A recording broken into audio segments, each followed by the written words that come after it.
Hola, buenas tardes. Buenas tardes a todos.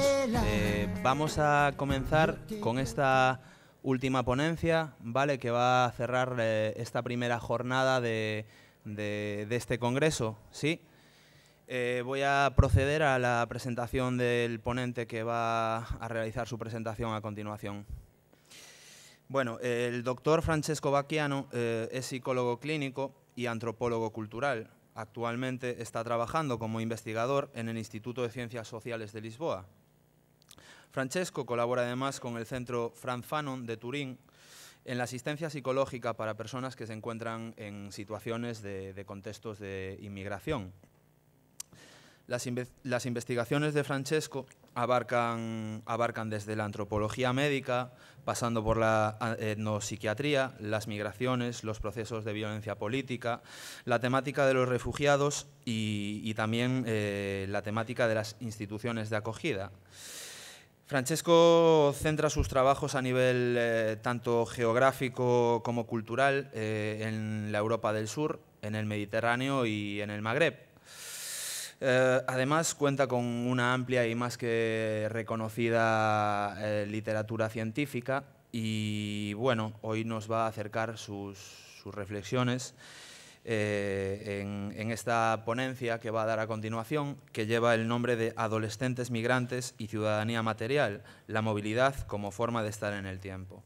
Le cedo ya la palabra al señor Francesco para que comience con su ponencia. Muchas gracias. Muchas gracias.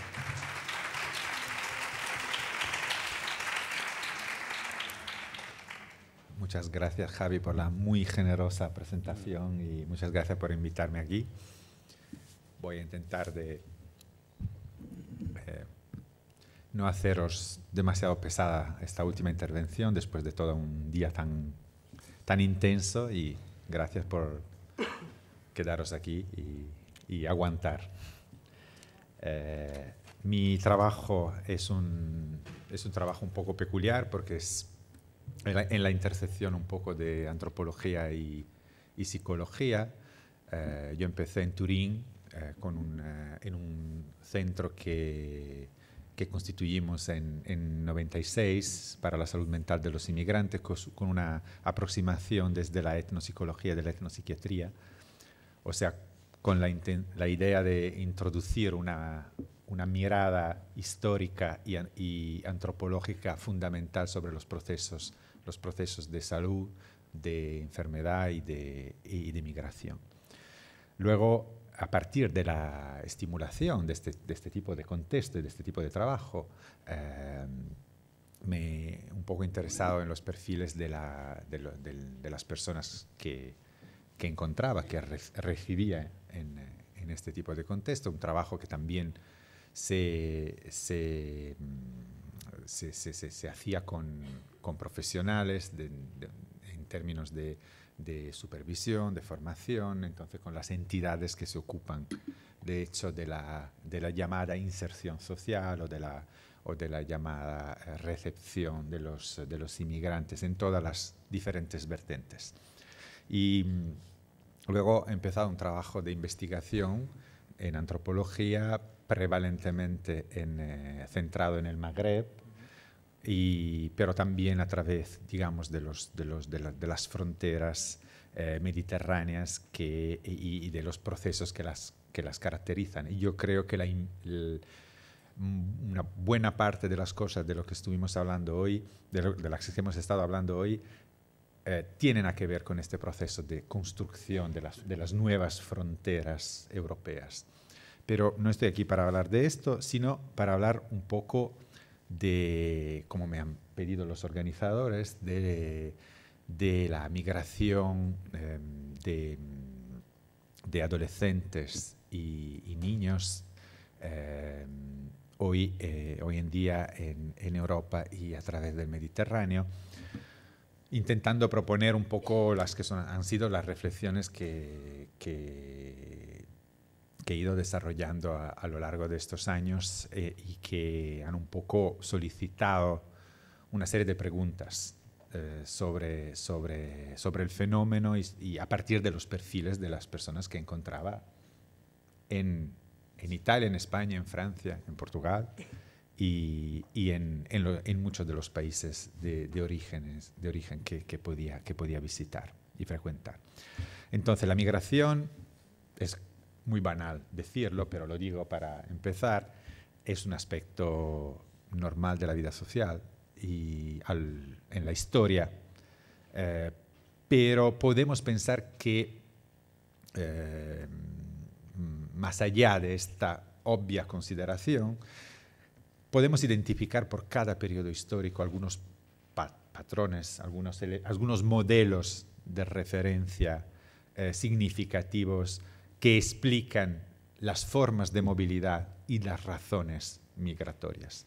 Y a mí me interesa observar cómo hoy en día estos modelos y estos patrones y estas, digamos, configuraciones que constituyen un poco el telón de fondo y el contexto de las migraciones contemporáneas tienen que ver con las transformaciones históricas y sociales que estamos viviendo y que de forma muy sintética podemos definir como globalización. Globalización que desde mi punto de vista es interesante observar, por cierto, a partir de las dinámicas sociales, estructurales, geopolítica y económica, pero también a partir de las declinaciones que estas dinámicas asumen en la experiencia de las personas. O sea, ¿qué significa ser hoy un sujeto contemporáneo? El concepto de subjetividad también para mí es interesante, es un concepto que se sitúa, se ubica un poco en la intersección entre un discurso macro y un discurso micro, o sea, cuáles son las estructuras de sentido, de significado y las formas de moralidad que orientan nuestra manera de estar en el mundo hoy en día. Nuestras maneras de estar en el mundo, no solamente la de los migrantes. O sea que yo creo que la migración pone de manifiesto estas estructuras de significado y estas formas de estar en el mundo contemporáneo que nos afectan todos los días, pero que los migrantes de alguna manera representan mejor a través de una forma de reclamación, a través de una forma de pedido de participación. Y ese es un poco el tema de mi presentación. O sea, es mi manera de interpretar aunque también un poco la migración y en general y la migración infantil particularmente en este ámbito. Migración infantil, hay unos autores que trabajando sobre África y sobre la infancia en África hace unos años decían la juventud, los jóvenes y los niños y los adolescentes son una ventana para comprender el mundo y las estructuras de significado de una época. En primera línea para, digamos, dar voz a una sensibilidad colectiva y una serie de procesos que nos afectan. Evidentemente, la migración, la movilidad infantil también es un proceso de larga historia, un proceso por lo que, de hecho, los niños en muchos contextos, los niños y además los adolescentes representan un recurso obvio para las familias. No solamente en las sociedades tradicionales, sino también en las llamadas sociedades desarrolladas o modernas o lo que sea. Un recurso natural. La palabra proletario viene de la idea de ser rico de prole. Entonces, de la posibilidad de que una infancia pueda ser productiva, pueda constituir un recurso para la familia. Pero hoy en día, este ámbito de productividad infantil a lo largo de la historia tan normal adquiere una intonación diferente, un matiz diferente, un color diferente debido a la relevancia que en el mundo contemporáneo la movilidad asume. Y lo voy a desarrollar. la historia de niños migrantes o móviles es muy larga, lo decía, los estudiantes árabes en la Edad Media, los niños enviados a colonizar las posesiones de las colonias inglesas a través del famosísimo Fairbridge Scheme para el fomento de la migración a las colonias, donde los niños pobres se enviaban a países como Rhodesia, como África del Sur, como Australia, a Nueva Zelanda, etc. Los niños italianos que poblaban las calles de Francia a lo largo del siglo XIX, tocando bandoneón. Hoy en día los niños talibé en la África Occidental, que van a aprender el Corán,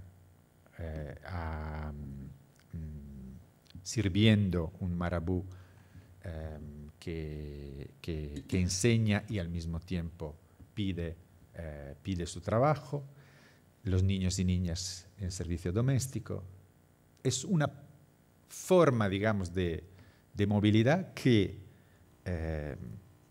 también hoy se hace relevante para muchas familias,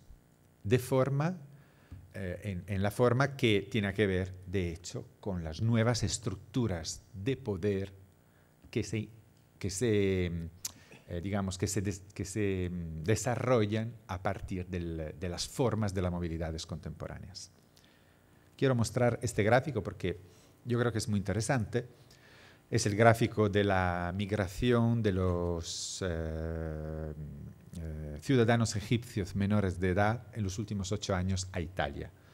Como podéis ver, una figura creciente. Hoy los menores egipcios en Italia son la primera nacionalidad, con casi 3.000 casos.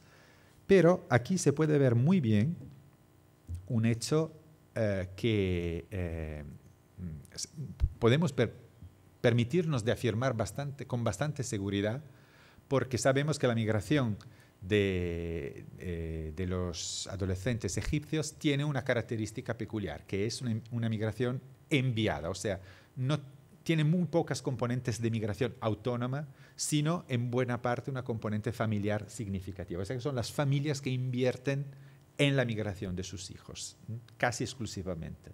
Y aquí nosotros podemos ver cómo la migración infantil se activa a partir de los acuerdos de readmisión de forma consistente, a partir de los acuerdos de readmisión entre Italia y Egipto. O sea, cuando los protocolos, a través de la presión política, Egipto acepta de la repatriación de sus inmigrantes irregulares desde Italia. Aquí el momento de baja, digamos, coincide con las políticas condenadas también por la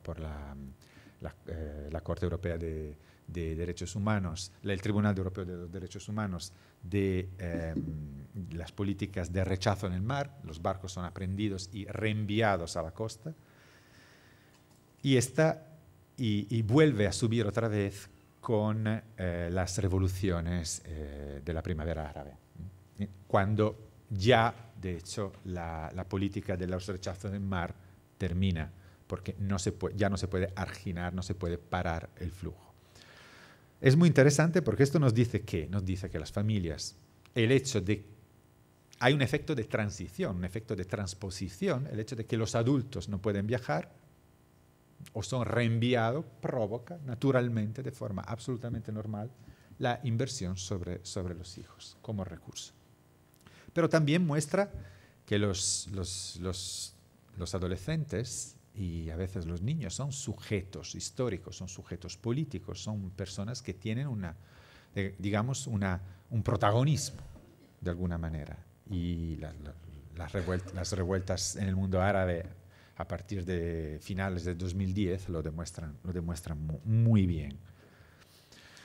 O sea, de hecho, como dice esta autora que trabajó no se ve muy bien, pero que trabajó el tema de la migración y de la globalización, el hecho de que lo que los niños tienen deben y no deben hacer es un poco el producto de nuestra historia y de cómo ha maturado nuestra sensibilidad, ¿no? Y ella subraya una cosa que es muy interesante, Paula Fass. Dice, nosotros hemos tenido a lo largo del último siglo, básicamente, instituciones que han luchado contra el trabajo infantil, contra la explotación infantil, etcétera, para la dignidad de una infancia, de un periodo protegido, que es la infancia y la adolescencia, como UNICEF, como la Organización Internacional del Trabajo, y al mismo tiempo, pero, organizaciones que han invalidado este esfuerzo a través, de hecho, de la desconstrucción del Estado social en los países de procedencia.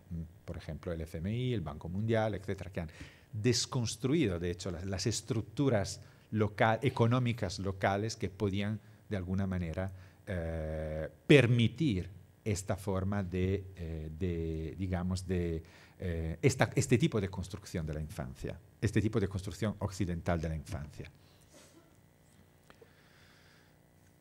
Este es un testimonio de un padre, de un señor en la zona central de Marruecos, Jourib, que dice, la familia, que explica, ¿no?, esta dimensión de la inversión de las familias sobre sobre sus miembros más jóvenes, y dice, no tenemos nada, y las familias no le importan vender la única vaca que tienen para poderle pagar el viaje a los chavales, y si consigue llegar va para poder salvar a su familia. Vamos a volver sobre esta cuestión de salvar a la familia.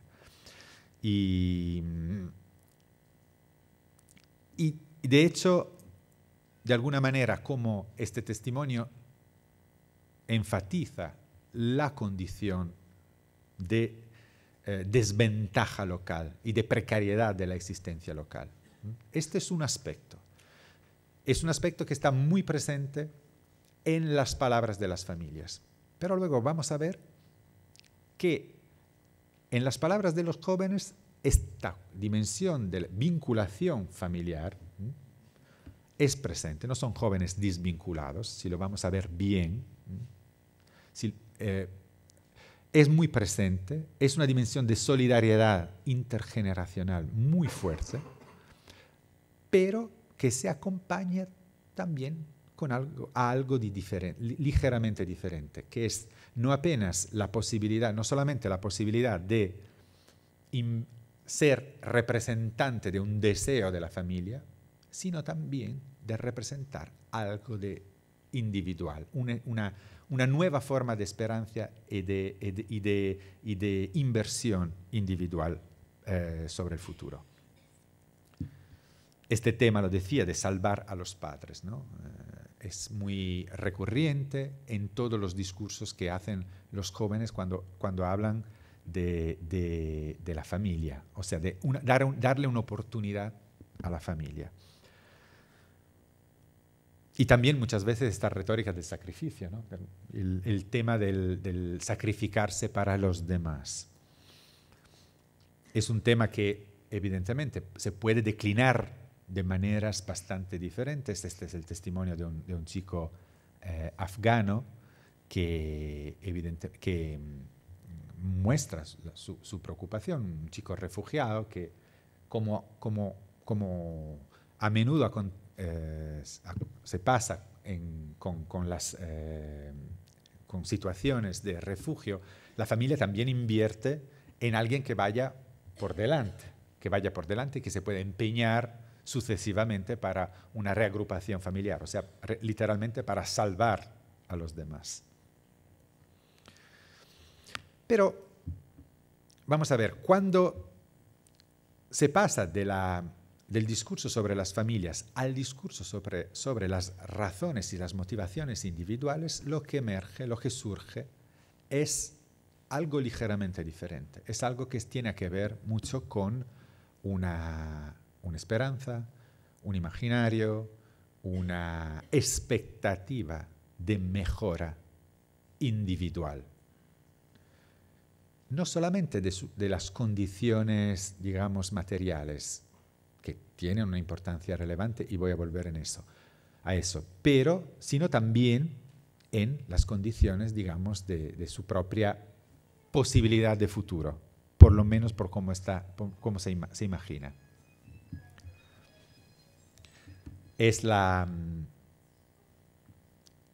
Ahora voy a presentar un poco algunos de estos testimonios y me voy a centrar un poco en las palabras en amarillo. O sea, cómo estos testimonios hablan de alguna manera de lo que es la vida en los países de origen, sin duda, pero cómo estas características son constantemente medidas con una representación normativa de lo que debería ser una vida digna. Una vida digna.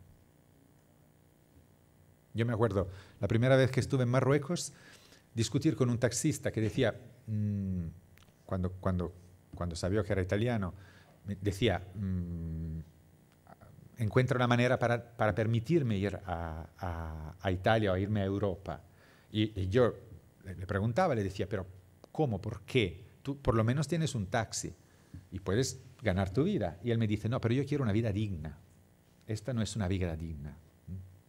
Este concepto de lo que es una vida digna ha dado vuelta muchas veces en mi cabeza y vuelve recurrentemente en las palabras de las personas que encontramos. ¿Qué es una vida digna? Y sobre todo, ¿qué es una vida digna hoy en día? ¿Y qué hace la diferencia entre una vida digna hace 50 años y hoy? Otros testimonios que enfatizan el tema de una vida normal. De una vida normal que se hace a partir de la que son las cosas de base. En este caso, este chico de Casablanca que dice el hajat asasiya, las cosas de base, esenciales, básicas. ¿Qué son estas cosas de base? Él dice ropa buena, ver a los amigos, invitar a una chica, dinero para hacer estas cosas. Estas cosas aquí no se pueden hacer. Cosas normales. Y la palabra normal, en su raíz, ¿no? ya nos hace pensar a lo que es normal, es también normativo, ¿no? Cómo se construye esta idea de normalidad de forma normativa. Mi hermano dice que Europa es un sitio bonito, que hay todo, kulshi mujud, hay todo. Te puedes duchar, tienes el tiempo libre, internet, puedes jugar a algo, jugar al fútbol, divertirte. Aquí no tienes nada que hacer. O sea, constantemente esta comparación, ¿no?, entre lo que es un imaginario de posibilidad, que se comparan constantemente con la experiencia cotidiana en el país, una experiencia que es descalificada por el hecho de que las cosas normales y normativas de la experiencia de la vida de un joven hoy en día no se dan, por algunas razones. Este es el testimonio de una... Yo creo que no me engaño si digo que ella fue la primera niña no acompañada con la que trabajé. Y ella había sido contactada en Bucarest, en una discoteca, y ella decía, me dijeron que podía trabajar como vendedora en una tienda o como empleada. Ella después entró en una red de trata y de tráfico. Yo me lo creí porque vi a la gente que volvía con ropa buena, con los coches, y yo quería ser como ellos. Este es el testimonio de un chico de Argelia que conocí en Barcelona. Él dice, quiero vivir bien, otra vez, las cosas normales. En mi país se usa la palabra hittists. Hates son aquellos que están al lado del muro o que se apoyan todo el día al muro, ¿no? Es una categoría para hablar de los desempleados. Y En mi ciudad no sabemos realmente qué hacer. Quiero vivir bien. ¿Qué significa vivir bien? ¿Qué significa vivir bien hoy en día? Este es un chico tunecino que llegó a Turín después de la revolución en Túnez. Y él también, otra vez, las cosas de hoy. No hay nada en Túnez. Cuando encuentras trabajo es por unos meses, te pagan una miseria. ¿Cómo te puedes casar sin trabajo? ¿No? También por muchos chicos hay el tema de la masculinidad, ¿no? ¿Cómo puedes ser hombre en esta situación donde estás socialmente, estás o te sientes socialmente castrado? Y la migración, a veces la migración irregular, la migración que desafía la frontera, desafía los límites, es una afirmación de masculinidad, es una construcción masculina. No porque sea solamente de chicos, pero en buena parte porque los chicos representan este tipo de viaje, este tipo de desafío como una forma de construcción individual. Y tener una casa, una familia, un coche, las cosas de hoy. No es solamente para comer. La vida hoy en día no es solamente comer. Es un vestido bueno, un coche, zapatos, un teléfono. Como aquí. Como aquí. Y Salim, que dice, Shorot del Aish. Shorot, las condiciones de base de la vida. Shorot es the basics. Sería, the wherewithal, en inglés, las cosas básicas de la vida. Y él dice, comprar una casa, un coche, tener un móvil, vivir tranquilo, bijer, feliz, relajado, tranquilo, con las cosas que me hacen. Permitir a mis hermanos de estudiar, otra vez la solidaridad, ¿no? Tener un computador y el acceso a Internet en casa. ¿Qué vida es esta? Es nuestra vida, básicamente. O por lo menos son los aspectos de nuestra vida que nos hacen contemporáneos. Y estas palabras del Haq, que yo creo que son muy interesantes, porque reiteran un tema y una palabra que muchas veces se oye, que es la idea de modernidad. Ser moderno. En la ciudad yo veía a los inmigrantes que volvían, tenían coches bonitos, el coche, ¿no? Coche que representa. Luego vuelvo, digo luego lo que representa. Algunos de ellos habían hecho un palacio delante de mi casa, bonito, tenía todo, era moderno. Yo pensé, yo también quiero un palacio como este. O sea, los inmigrantes que vuelven, lo sabemos, ¿no? Que tienen la necesidad de mostrar, de ostentar, ¿no? el producto de su trabajo y de su esfuerzo cotidiano, pero también el efecto de transformación social que este retorno manifiesta para los otros. Comprar un coche. Mi padre nunca se ha podido comprar un coche. A lo largo de su vida, trabajando toda su vida. Y el coche representa al mismo tiempo, por esto vuelve muchas veces en las palabras, el coche representa al mismo tiempo que un estatuto diferente, un objeto moderno y la movilidad, y el poder de la movilidad. Y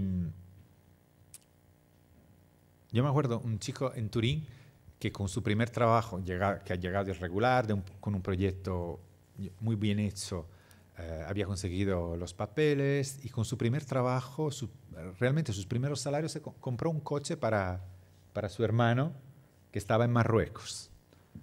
El coche, ¿no? Y él no lo podía conducir. Y los educadores lo han llevado al barco con el coche y él decía, espero que en Tánger venga mi hermano para recoger el coche, porque yo no lo puedo conducir.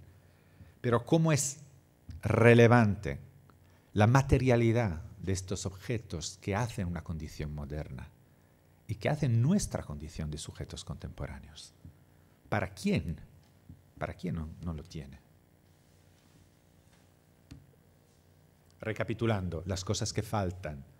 una vida normal. Maisha adia, una vida normal, una vida como las que tienen los que tienen un poder, principalmente en el país de origen, no solamente en Europa, pero principalmente aquí. Marcadores de la diferencia social hoy en día, marcadores materiales de una condición social, primeramente en los países de origen. Las cosas de base, hay todo, quería ser como ellos, las cosas de hoy, las condiciones básicas de la vida, la modernidad. Y esta es una imagen de una publicidad en la calle, en Joribga, que es una publicidad de un banco marroquí que abrió hace unos años una sucursal en Turín, justo al lado del consulado marroquí, que dice: 2 países, un corazón, un banco. Y el banco de los marroquíes en el mundo. O sea, más que esta idea, ¿no?, del dinero que circula y del éxito, ¿no?, del éxito a través del proceso migratorio, del éxito que cambia tu vida, de algo que cambia tu condición. Quiero quedarme un poquito sobre esta cuestión de la modernidad. O sea, moderno en su raíz etimológica tiene exactamente que ver con un modo, modum, un modo, o sea, una manera de hacer las cosas y de estar. Y yo creo una manera de estar en el mundo que es conceptualizada como diferente. ¿Y cuál es esta diferencia? Tomo las palabras de James Ferguson, que es un antropólogo americano que ha trabajado en África, y en un libro sobre la globalización en África dice: la modernidad en su declinación histórica específica emerge como estatus global, como estatuto global y condición político-económica, la condición de ser primera clase. La reflexión de James Ferguson es interesantísima, muy rápido. Él dice: en la retórica del desarrollo en África siempre ha tenido un discurso en el que el éxito y la posibilidad de cambiar la condición social de la gente estaba proyectada en el futuro. El concepto de desarrollo, básicamente. Un telos, un objetivo. Nos han dicho, en África, si hacéis las cosas como tenéis que hacerlas, un día llegaráis a ser modernos. James Ferguson dice: hoy en África nadie se lo cree. Nadie más se lo cree. Ya no se lo creen. O sea, está clarísimo que ya han hecho de todo, ya se ha hecho de todo, y esto no ha pasado. Entonces, no es un telos, es un estatus. Y es un estatus que se tiene que coger ya. No es algo por lo que se puede esperar más. No es algo que se puede otra vez reenviar para el futuro. Es algo que se tiene que coger ahora, a través de tu capacidad. En este proyecto tú mides tu posibilidad y tu capacidad. ¿Y qué es esta modernidad, esta representación de lo moderno? Podríamos decir un imaginario global, sin duda, una representación vencedora, o por lo menos en la fantasía, una promesa y un deseo, pero también la posibilidad de reclamar el derecho a ser diferente. Un lenguaje, una categoría del lenguaje performativa que permite dar voz al propio deseo de transformación. ¿Y qué transformación? Una transformación que reclama ser miembro de algo mayor, de algo más grande, ser miembro de una sociedad. ¿Qué es la sociedad de quién? Es la sociedad de la primera clase. Es la sociedad del... Nos podríamos decir lo que desde la frontera del bienestar es visto como primera clase. En términos más general podríamos decir la clase media, pero de alguna manera lo que nos hace hoy día como sujetos. Un pedido de ciudadanía global, de ser ciudadanos globales. Un pedido de dignidad, de participación, de libertad, de libertad desde un punto de vista también individual. Es por esto que muy frecuentemente en las palabras, en los testimonios de los adolescentes y de las adolescentes migrantes, se encuentra este doble registro. Por un lado, la solidaridad familiar y por el otro lado también la individualidad y la posibilidad de encontrar el camino. Y quiero subrayar en passant que estas son las palabras de la primavera árabe.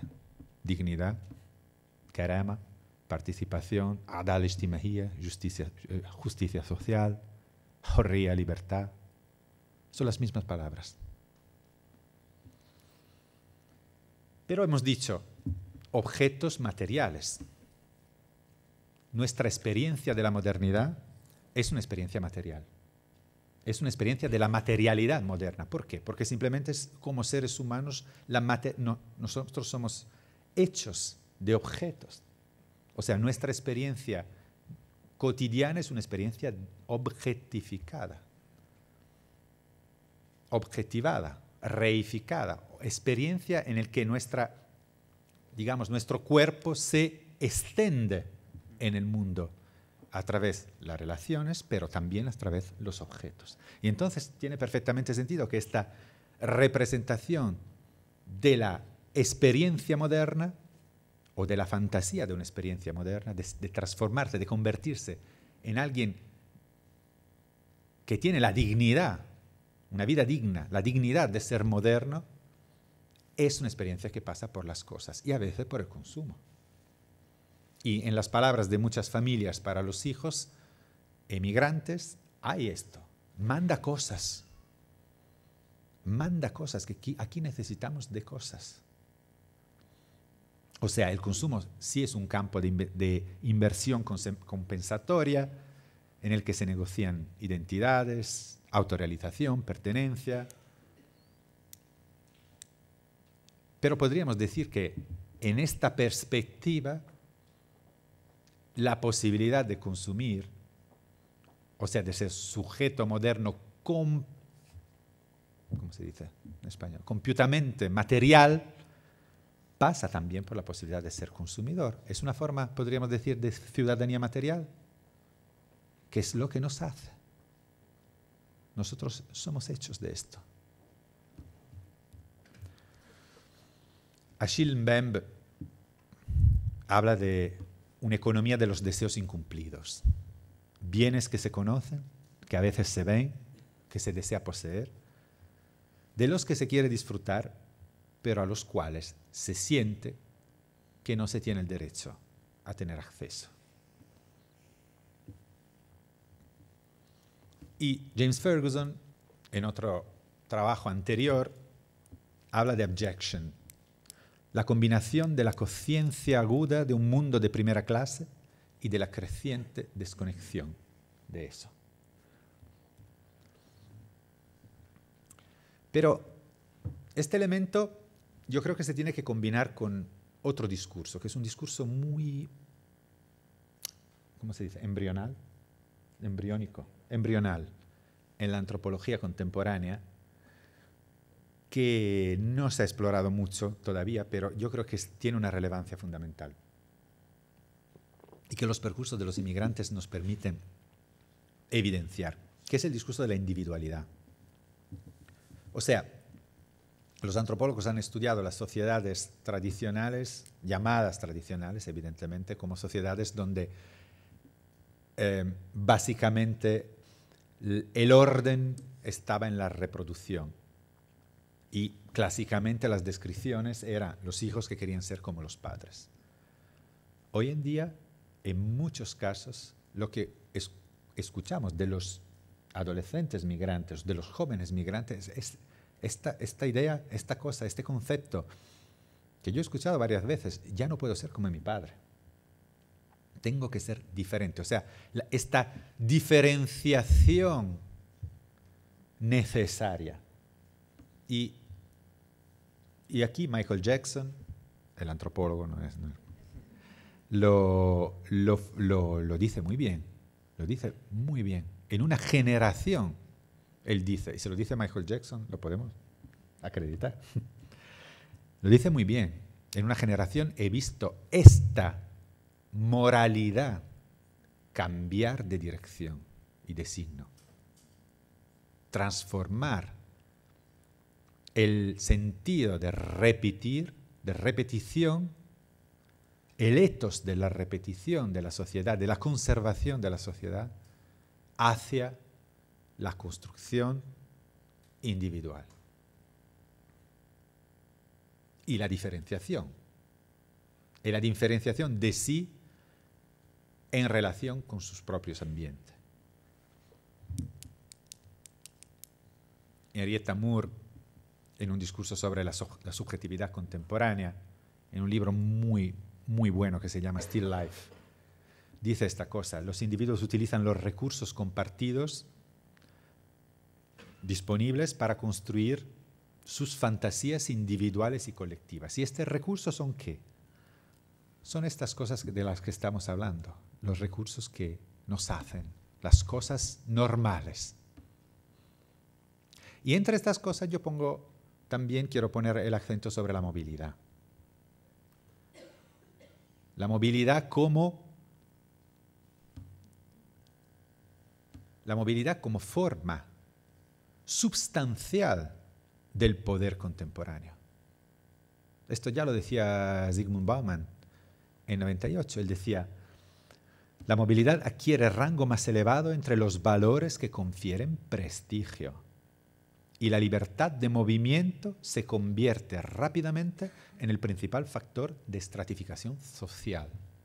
La libertad de movimiento es un factor de discriminación social. Y esto se ve perfectamente en los países de procedencia, donde los ricos son los que mandan los hijos en las escuelas internacionales y que ya los hijos tendrán el derecho a estudiar fuera, a viajar. Como el derecho a viajar, a desplazarse, hoy es una forma de discriminación social, una forma de poder social. Pero Zygmunt Bauman añade otra grande idea, que es: ser local en un mundo globalizado es un signo de inferioridad y degradación social.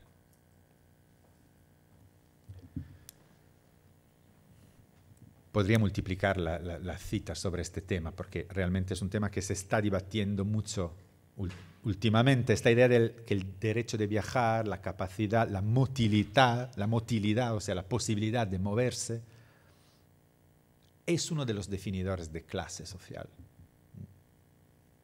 Yo me recuerdo un amigo que quería estudiar antropología, quería estudiar un grupo de yuppies, se decía en los años 90, que se definía con una cierta conciencia de clase, nylon, del acrónimo New York-London, porque pasaban mitad de la semana en Nueva York y la otra mitad en Londres, ¿no? Esta forma, para mí, representa, ¿no? Representa que un tema que también los antropólogos han tratado mucho, el transnacionalismo. O sea, los inmigrantes, hoy en día nosotros podemos vivir a través de las fronteras. Vivir aquí con la cabeza allí. O en múltiples sitios. Pero esto es un derecho. Esto los inmigrantes nos demuestran, nos dicen cotidianamente, todos los días, que es un derecho diferencial, es un derecho del que nosotros podemos gozar, pero no todo el mundo puede gozar. Y este es un ejemplo, esta es una fotografía de este verano, del verano pasado, en Mytilini, la isla de Lesbos, en Grecia.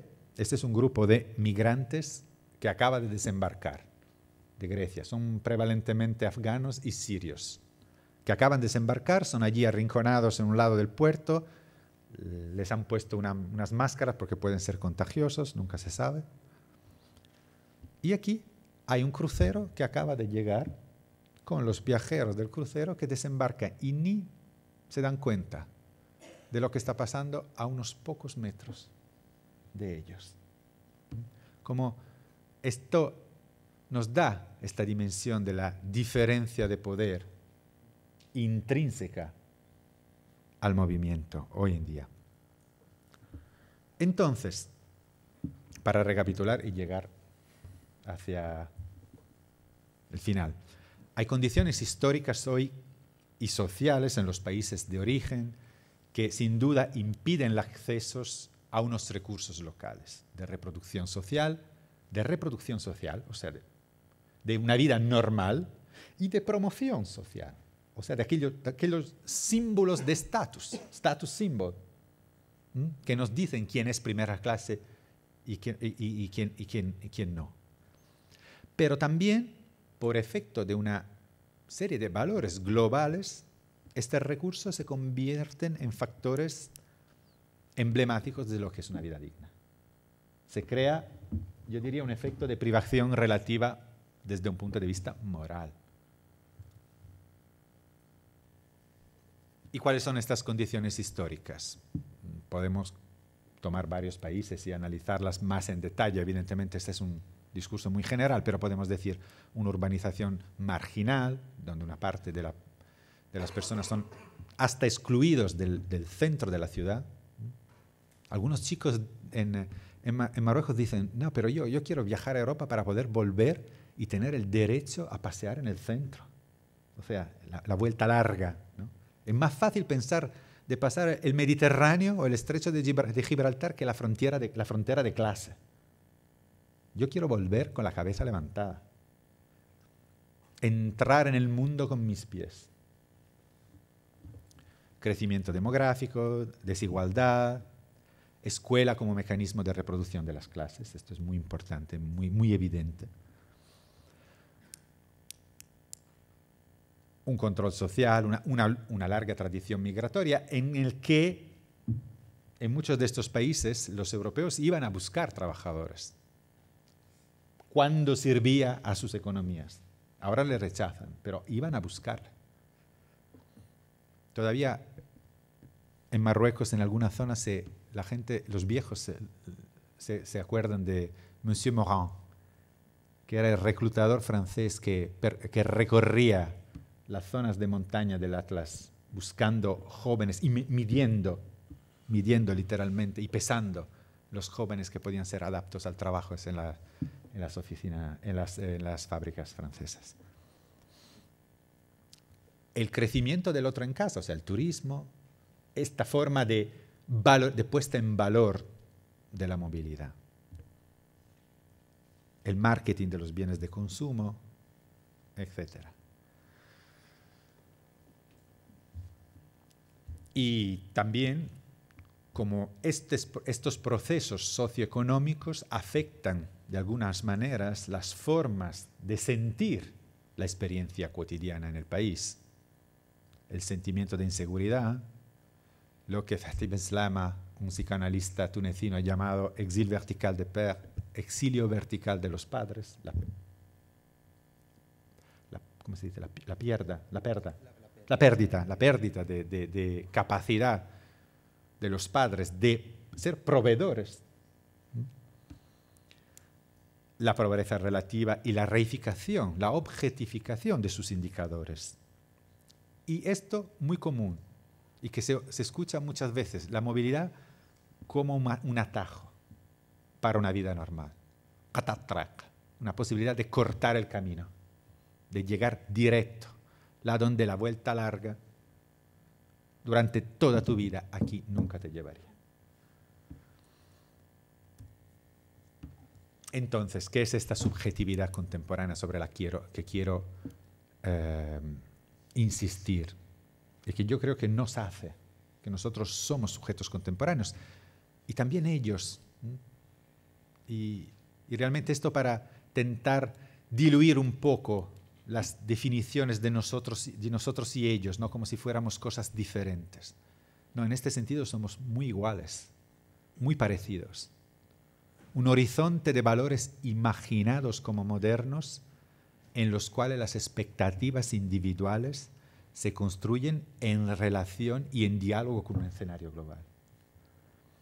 El deseo de transformación personal de crecimiento y mejora de la propia condición, y unos parámetros de vida digna basados en modelos hegemónicos, resultantes de procesos socioeconómicos de gran envergadura: consumo, comunicación, movilidad y lo que Henriette Tamur llama autoestilización, la construcción de sí, de uno mismo.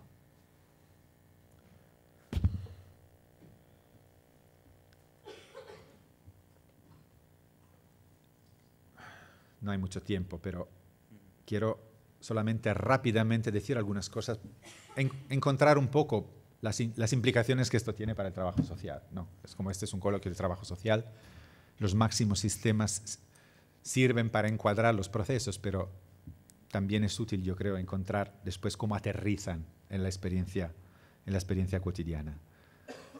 Y esto aterriza evidentemente con un proceso que se hace para los adolescentes, para los niños, un proceso de parentificación, o sea, en el que ellos se representan y son representados como más grandes de lo que de hecho son, y muchísimos más grandes en relación a la realidad de las dificultades que se puede encontrar en el camino. Un tiempo impaciente, o sea, un tiempo que no da tiempo, un corte todo o nada. Cuando pasas la frontera y estás aquí, tienes que ser productivo, tienes que producir ya, y no tienes tiempo, y tienes prisa. Y no es solamente una prisa porque hay poco tiempo burocráticamente, pero también hay una prisa histórica, sobre la que insiste James Ferguson. Hay una prisa histórica. Fuck patience. Ya no podemos tener paciencia.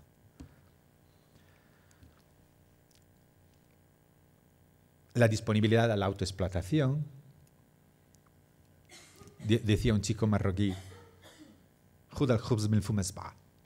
toma el pan de la boca del león. Arriesga. Nuestra vida es tomar el pan desde la boca del león. El dinero como una medida de uno mismo. Decía un chico en Turín, le preguntaba, ¿cómo te llamas? Él me decía, Smithy Flus. Me llamo dinero. Mi nombre es dinero. Una comparación con los pares, quién es más hábil a ganar dinero rápidamente, y una visibilidad social patológica. O sea, la representación del migrante en Europa, con sus características estereotipadas, a la que muchas de las investigaciones y muchas de las actividades que hacemos contribuyen.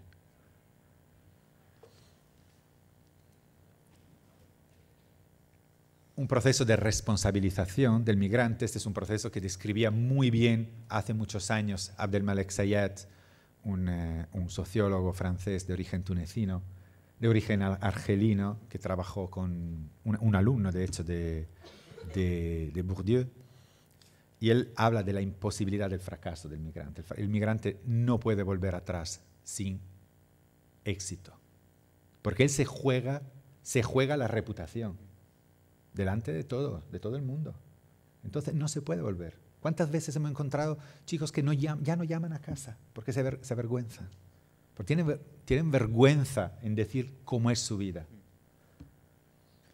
La individualización de la culpa, ¿no? Un proceso que produce una individualización de la culpa, una dificultad de narrar, de decir la verdad.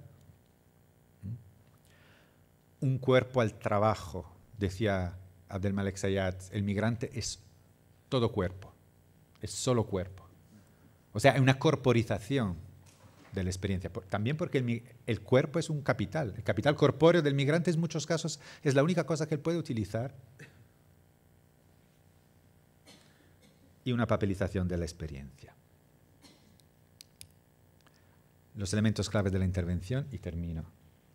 Una estructura, un continente, un holding environment, en el sentido de Winnicott.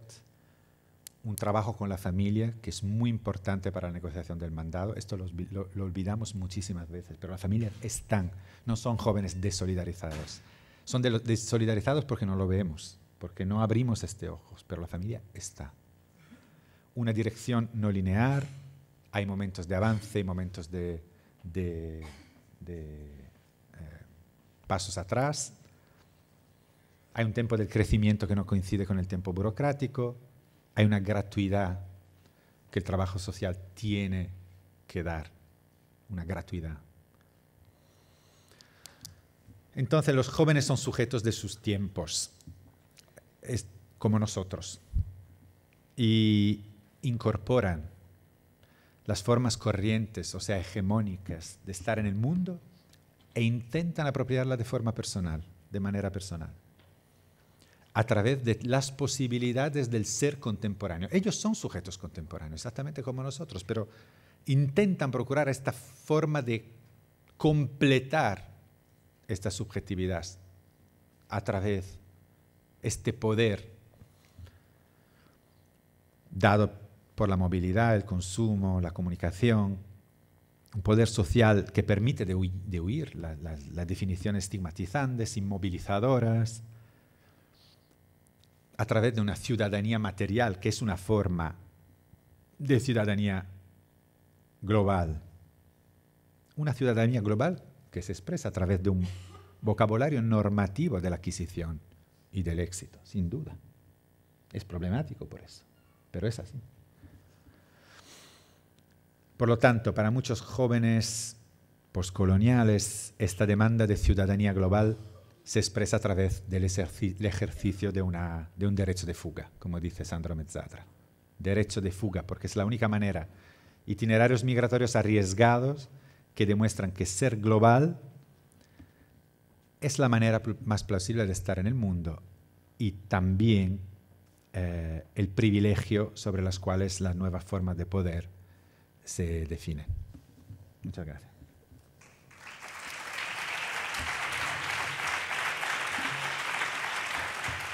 Enhorabuena, Francesco. Enhorabuena. Bueno, muchas gracias, querido Francesco, por esta intervención más que preclara.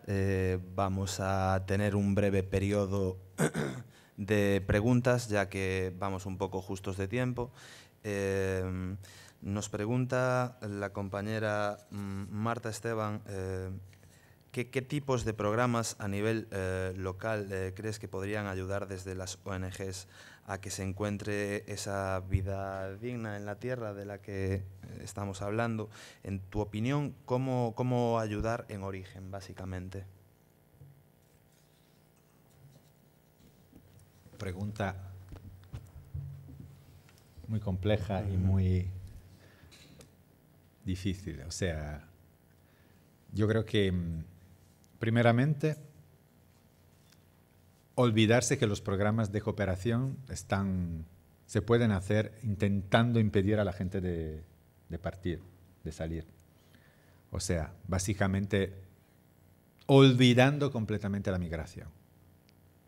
Lo digo porque muchos de los programas de cooperación en los últimos años se han hecho a partir de una exigencia y de financiaciones, fondos europeos, mirados a evitar que la gente se fuese.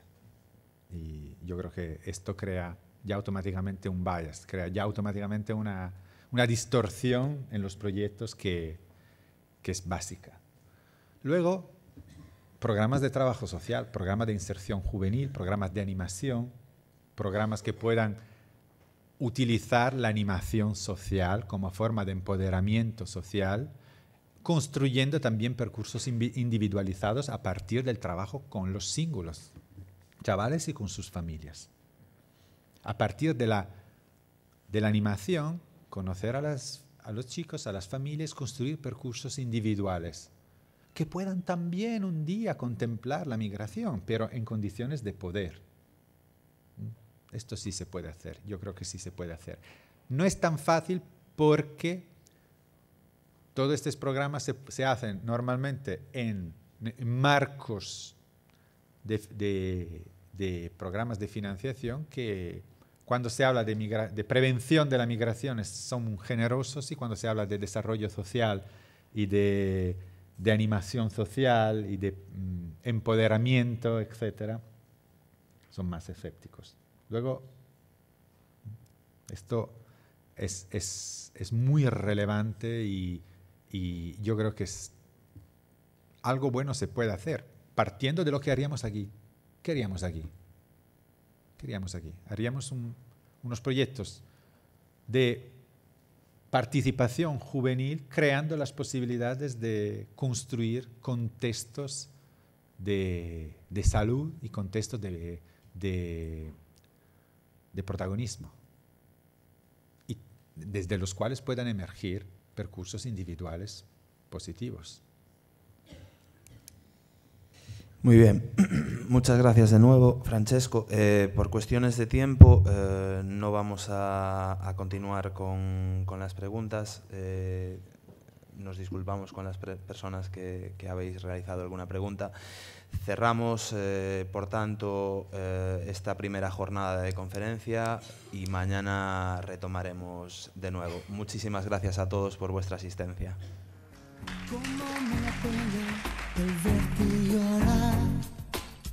Toma mi mano, siéntela.